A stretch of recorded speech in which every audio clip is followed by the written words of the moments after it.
नमस्कार दोस्तों, स्वागत है आपका हमारी चैनल में GSTI get set to invest. ठीक है दोस्तों, शुरुआत करते हैं इस वीडियो की।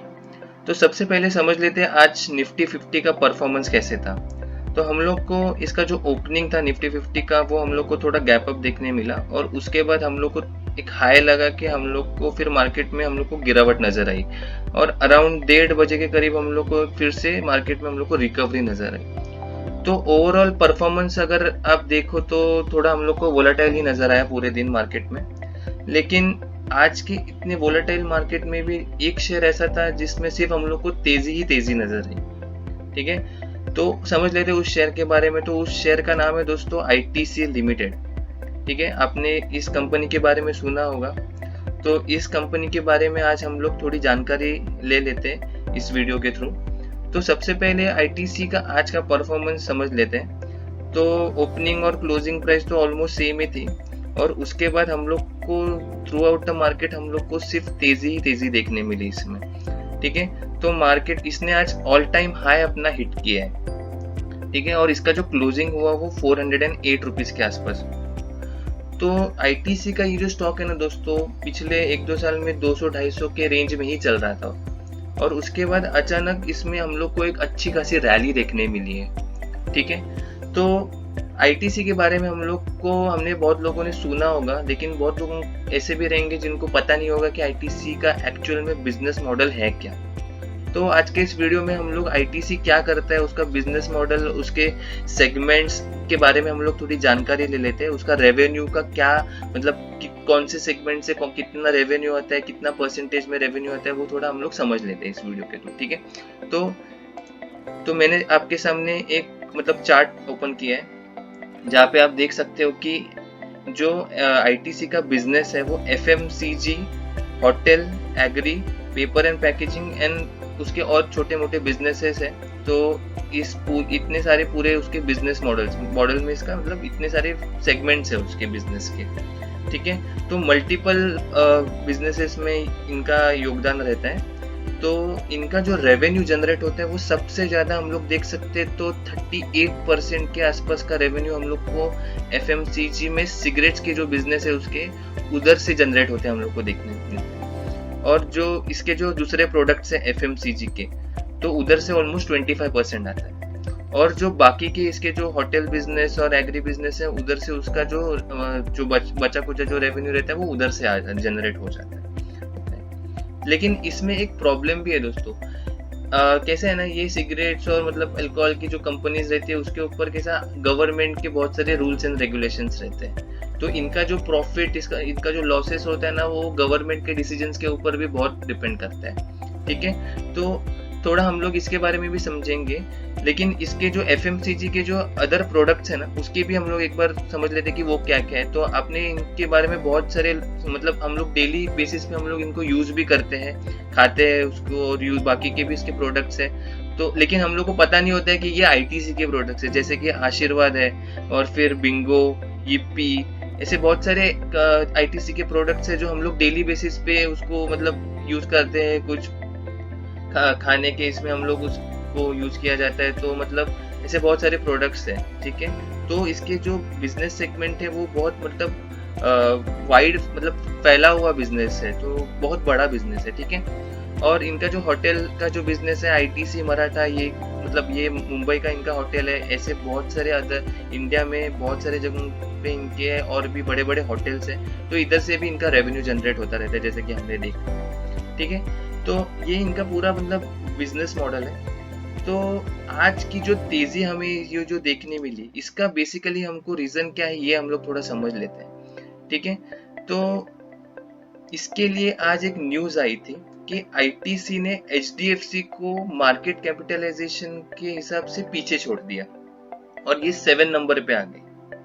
अब यहाँ पे देख भी सकते हो कि टॉप गेनर्स में ITC का नाम सबसे ऊपर आ रहा है आज। ठीक है, तो ITC मतलब मार्केट कैपिटलाइजेशन पे तो मैंने एक अच्छा खासा वीडियो बनाया हुआ है, फंडामेंटल एनालिसिस और मार्केट कैप कैसे उसको कैलकुलेट किया जाता है। तो इसका आपको लिंक आई बटन में मिल ही जाएगा। तो समझ लेते हैं कि जो मार्केट कैप है उसके हिसाब से, रैंकिंग्स के हिसाब से कौन नंबर 1 और मतलब उसकी रैंकिंग्स कैसे है, तो हम लोग थोड़ा उसके बारे में समझ लेते हैं। तो ये मैंने बीएससी की ऑफिशियल वेबसाइट पे ये पेज ओपन किया है। तो इधर आप देख सकते हो कि जो रिलायंस इंडस्ट्रीज है उसका जो रैंक है वो सबसे नंबर 1 पे आता है। उसका जो मार्केट कैप है वो हम लोग को ऑलमोस्ट 15 लाख करोड़ के आसपास हम लोग को देखने मिल जाता है। उसके बाद है टाटा कंसल्टेंसी सर्विसेज, तो इसका जो हम लोग को मार्केट कैप है वो हम लोग को 11 लाख करोड़ के आसपास हम लोग को देखने मिल जाता है। उसके बाद HDFC बैंक है जिसका अराउंड 9.25 लाख करोड़ के आसपास है। फिर ICICI बैंक जिसका 6 लाख है, 6 लाख करोड़ है। उसके बाद HUL हिंदुस्तान यूनिलीवर जिसका 5,86,000 करोड़ के आसपास है, और इन्फोसिस एंड देन ITC। तो ITC ने आज HDFC को पीछे छोड़ा है, और इसमें आपको कंफ्यूज नहीं होना है। HDFC बैंक और HDFC ये अलग अलग है, अभी इनका मर्जिंग होने वाला है, तो उसके ऊपर भी हम लोग एक वीडियो बनाएंगे, लेकिन अभी फिलहाल के लिए आपको कंफ्यूज नहीं होना है इसमें। तो HDFC को पीछे छोड़ा है और इसको अभी ये 7th नंबर पे आ गए। और अगर हम लोग इन्फोसिस का मार्केट कैप और ITC का मार्केट कैप अगर कंपेयर करेंगे तो हम लोग को ज्यादा कुछ फर्क नहीं नजर आ रहा है, कुछ थाउजेंड्स का ही फर्क, हम लोग 1000 करोड़ का ही हम लोग को फर्क आ रहा है। तो अगर ITC जो अपनी ग्रोथ है वो ऐसे ही कंटिन्यू रखेगा तो इन्फोसिस को पीछे छोड़ने में भी इसको ज्यादा टाइम नहीं लगेगा मेरे हिसाब से। तो ये जो इनका जो रेस है वो हम लोग को देखने में ये मजेदार होगा, तो इसके ऊपर हम लोग थोड़ा एनालिसिस करते रहेंगे, ठीक है। तो ITC के बाकी के फंडामेंटल्स जो है उसके बारे में समझ लेते हैं, थोड़ा फॉर्मेलिटी कर लेते हैं। तो ये है, मैंने ITC का पूरा थोड़ा डेटा निकाला है आपके सामने। तो हम देख सकते हैं मार्केट कैप के बारे में तो हमने बात की, करंट प्राइस हम लोग ने 408 है आज का जो है, इसका वो देख लिया, हाई लो भी हम लोग ने समझ लिया। इसका जो PE है वो 27 के आ रहा है, 27 के करीब है। तो ये PE अच्छा हम लोग मतलब समझ सकते हैं कि ठीक ठाक PE है इसका, अच्छा है। बुक वैल्यू भी हम लोग देख सकते हैं 52 के करीब है। और एक इंटरेस्टिंग इसमें और एक चीज है जो मैंने IEX के बारे में आपको बताई थी। तो IEX में भी हम लोग को प्रमोटर होल्डिंग इसमें 0 देखने मिल रही है, और हम लोग को ITC में भी हम लोग को इसकी जो प्रमोटर होल्डिंग है वो 0 ही देखने मिल रही है। तो ये भी एक ऐसा शेयर है जो जिसके यहाँ पे कोई ओनर नहीं है, ये भी एक प्रोफेशनली मैनेज्ड कंपनी, ठीक है। हम लोग को इसमें ना और एक इसके जो नंबर ऑफ इक्विटी शेयर्स हम लोग को देखने मिल जाते हैं, ये 1200 करोड़ है, ठीक है, 1200 करोड़। इसको ये सिर्फ 1200 नहीं है, ये 1200 करोड़ में, ठीक है, तो कंफ्यूज नहीं होना है दोस्तों। तो ITC का एक और ये भी प्रॉब्लम है कि इसके नंबर ऑफ शेयर्स इतने ज्यादा है ना दोस्तों मार्केट में, कि अगर कोई अच्छी न्यूज आ जाती है ना तो इसमें थोड़ा रैली आ जाती है जल्दी, और अगर कोई बुरी भी न्यूज आ जाती है तो इसका मार्केट में जो रिएक्शन आ जाता है तो हम लोग को इसका बहुत जल्दी देखने मिल जाता है, क्योंकि इसके नंबर ऑफ शेयर्स बहुत ज्यादा है, इसके नंबर ऑफ शेयर होल्डर्स भी बहुत ज्यादा है। तो हर एक का अपना अपना ओपिनियन होता है, तो उस हिसाब से लोग रिएक्ट कर देते हैं, तो मार्केट में हम लोग को फ्लक्चुएशन देखने मिल जाते हैं, ठीक है। तो इसमें हम लोग एक इसका क्वार्टरली बेसिस पे हम लोग एनालिसिस कर लेते हैं। तो अगर मैं इसको क्वार्टरली बेसिस पे देखूँ तो इसका जो नेट प्रॉफिट है हम लोग देखते हैं। तो नेट प्रॉफिट में तो हम लोग को ये मतलब क्वार्टरली बेसिस पे तो हम लोग को अच्छी खासी ग्रोथ नजर आ रही है, ठीक है। तो इधर हम लोग देख सकते हैं कि ये जो दिसंबर 2022 का जो इसका जो क्वार्टर था, इसमें हम लोग को अच्छी खासी जंप देखने मिली, 5000 करोड़ इसने टच कर लिया था ऑलमोस्ट। और इसका जो बाकी का भी मतलब EPS अगर हम लोग देखें तो EPS में भी हम लोग को अच्छी खासी ग्रोथ नजर आ रही है। ऑलमोस्ट इसने 3 से ये ऑलमोस्ट दिसंबर 19 में ये 3 के पी पे चल रहा था, और आज 1 साल के मतलब 2 साल के बाद ये 4 के पी के ऊपर ये चल रहा है। तो हम लोग को अच्छी खासी ग्रोथ नजर आ रही है पी में भी, और हम लोग को नेट प्रॉफिट में भी अच्छी खासी ग्रोथ नजर आ रही है, ठीक है। इसकी बैलेंस शीट भी देख लेते हैं एक बार। तो अगर हम लोग इसके रिजर्व्स के ऊपर ध्यान दें तो रिजर्व्स में भी हम लोग को बहुत ग्रोथ नजर आ रही है। मतलब ये 64,000 करोड़ के इसके पास रिजर्व्स पड़े हुए, इसमें तो ना इतना पैसा है कि ये एक कंपनी भी अलग खड़ी कर सकते हैं, इतना पैसा है ये। और उसके कंपैरिजन में हम अगर इनके अगर बोरोविंग्स हम लोग देखें तो लॉन्ग टर्म के बोरोविंग्स तो कुछ है ही नहीं, 5 करोड़ के आसपास है, और शॉर्ट टर्म में तो कुछ भी नहीं है। तो ये लीज लायबिलिटी ये सब तो मतलब उनका मतलब जहाँ पे इनके बिल्डिंग्स या फिर जहाँ पे इसका इनका ऑफिस है तो वहाँ पे लीज वीज लिया होगा इन लोग ने, तो वहाँ पे इन लोग का थोड़ा खर्चा होता रहेगा, तो वहाँ पे उन्होंने मतलब वो बोरोइंग्स में आ जाते हैं उनके। तो हम लोग मतलब रिजर्व्स के हिसाब से देखें तो बोरोइंग्स कुछ भी नहीं है इन लोग के, तो इनका मतलब बैलेंस शीट तो है तो बहुत ही अच्छा है, ठीक है, तो कोई चिंता करने की जरूरत ही नहीं हम लोग को। तो और एक हम लोग जो जैसे हम लोग ने बोला कि इन्वेस्टर्स हम लोग को मतलब इसकी जो प्रोमोटर होल्डिंग है वो तो 0 है, तो इन्वेस्टर्स कौन है वो भी देख लेते हैं इसमें। तो जो मैक्सिमम हम लोग को होल्डिंग्स दिख रहे हैं वो FIIs की दिख रहे हैं हम लोग को, उसके 43% तो सिर्फ FII ही होल्ड कर रहे हैं इसमें, और जो डोमेस्टिक इंस्टीट्यूशनल इन्वेस्टर्स है उन लोग को 42% दिखने, तो ऑलमोस्ट सेम ही हम लोग को देखने मिल जाती है FIIs की और DIIs की। तो DIIs में जो इन लोग जो मतलब जो इन्वेस्टर्स है वो कौन है वो भी हम लोग देख लेते, तो वो है LIC की सबसे ज्यादा होल्डिंग्स है, ऑलमोस्ट 15% की होल्डिंग्स है।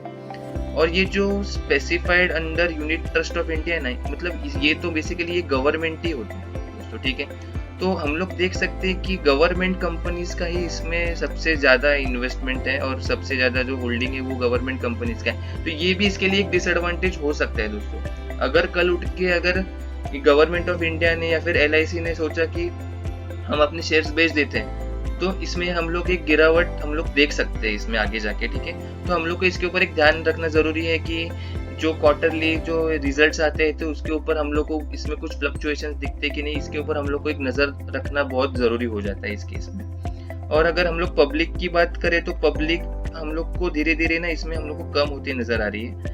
अब आप देख सकते हो कि मार्च क्वार्टर में तो सिर्फ 14% का हम लोग को पब्लिक का होल्डिंग दिख रहा है इसमें, तो मैक्सिमम होल्डिंग तो FIIs और DIIs की हम लोग को देखने मिल जाते हैं।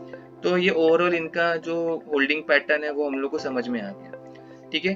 तो इसके रिलेटेड ना रिसेंटली एक 2-4 दिन पहले ना मतलब एक हफ्ते पहले इसमें एक और एक न्यूज आई थी, तो उसको भी हम लोग कवर कर लेते हैं। तो अदानी के शेयर्स में एक इन्वेस्टर ने न्यूली हम लोग को इन्वेस्ट करते देखने मिले थे, और उन्हीं इन्वेस्टर्स ने ITC के स्टॉक में भी Q4 में हम इनको इन्वेस्ट करते हुए हम लोग को देखने मिले, ठीक है। तो ये रिपोर्ट्स के जरिए हम लोग को ये न्यूज मिल रही है, तो समझ लेते हैं इसके बारे में। तो GQG पार्टनर्स करके एक कंपनी है US बेस्ड, ठीक है।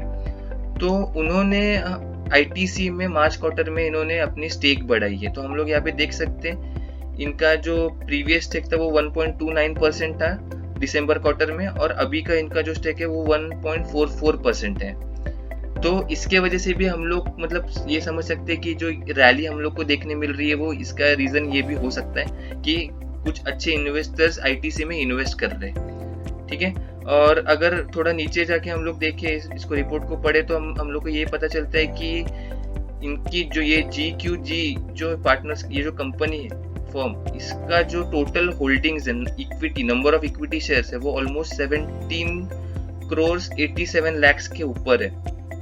तो अभी जो इन्होंने 19 लाख शेयर्स जो इन्होंने बाय किए हैं रिसेंटली, ये पकड़ के इनका 17 करोड़ के आसपास इन लोग का इक्विटी होल्डिंग्स है, इक्विटी नंबर ऑफ शेयर्स है इन लोग के पास।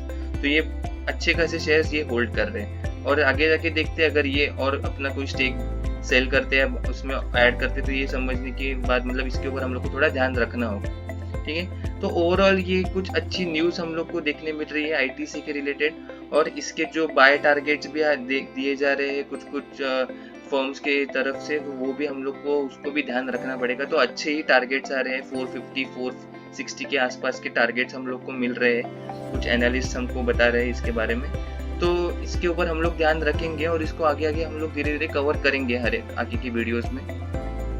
तो अभी क्वेश्चन आता है दोस्तों कि अभी जो ये मार्केट का जो अभी फिलहाल ट्रेंड चल रहा है ITC का, तो इस ऐसे मतलब अगर मैं इसका 30 मिनट्स का चार्ट पैटर्न ओपन करूं तो इसमें हम लोग को सिर्फ हाई ऑन हाई हम लोग को दिखने मिल रहा है, ठीक है। मतलब इसका जो है वो अप ट्रेंड में ये चल रहा है बेसिकली ये स्टॉक। तो ऐसे अप ट्रेंड वाले स्टॉक्स में हम लोग को बाय करना चाहिए कि नहीं करना चाहिए, ये इसको हम लोग को समझना है। तो जैसे कि मैंने आपको बताया यहाँ पे कि ITC अभी अपने अगर मैं 5 इयर्स का चार्ट पैटर्न ओपन करूँ तो फिलहाल इसमें हम लोग को मतलब ये ऑल टाइम हाई पे नजर आ रहा है, करेक्ट, ऑल टाइम हाई इसने लगा दिए। तो अगर कोई भी स्टॉक अगर आप ऑल टाइम हाई पे बाय कर लेते हो और अगर आपको उसमें पेशेंस नहीं रख सकते और कल जाके वो स्टॉक अगर उसमें सेल ऑफ आ गया या फिर कोई बुरी न्यूज आ गई और उसकी वजह से अगर वो नीचे आ जाता है तो फिर आप पैनिक कर जाओगे, आप परेशान हो जाओगे। ठीक है, तो आपको अगर इन्वेस्ट करना भी है तो आप कर सकते हो, लेकिन वो डिसीजन आपका होना चाहिए। आपको स्टडी करके आपको ये सब चीजें करनी चाहिए दोस्तों। तो इसमें ये हम रेकमेंडेशन नहीं देंगे कि आप खरीदो या बेचो, इसमें रेकमेंडेशन नहीं देंगे, लेकिन हाँ ITC एक बहुत अच्छा स्टॉक है और लॉन्ग टर्म में ये अच्छे अच्छे इनोवेशंस भी कर रहे हैं और इनका रेवेन्यू बढ़ाने की कोशिश भी कर रहे हैं। तो अगर आपको इन्वेस्ट करना है तो आपको लॉन्ग टर्म के नजरिए से ही इन्वेस्ट करना पड़ेगा। ठीक है दोस्तों, तो ये जो बेसिकली जो बाय और सेल का जो डिसीजन है ये आपका ही होगा। ये आपके जो फाइनेंशियल एडवाइजर्स है उसके साथ आप कंसल्ट करके कर सकते हो। अगर आपको हमारा वीडियो अच्छा लगा होगा तो प्लीज लाइक एंड सब्सक्राइब करना मत भूलना। Thank you for watching, goodbye and take care.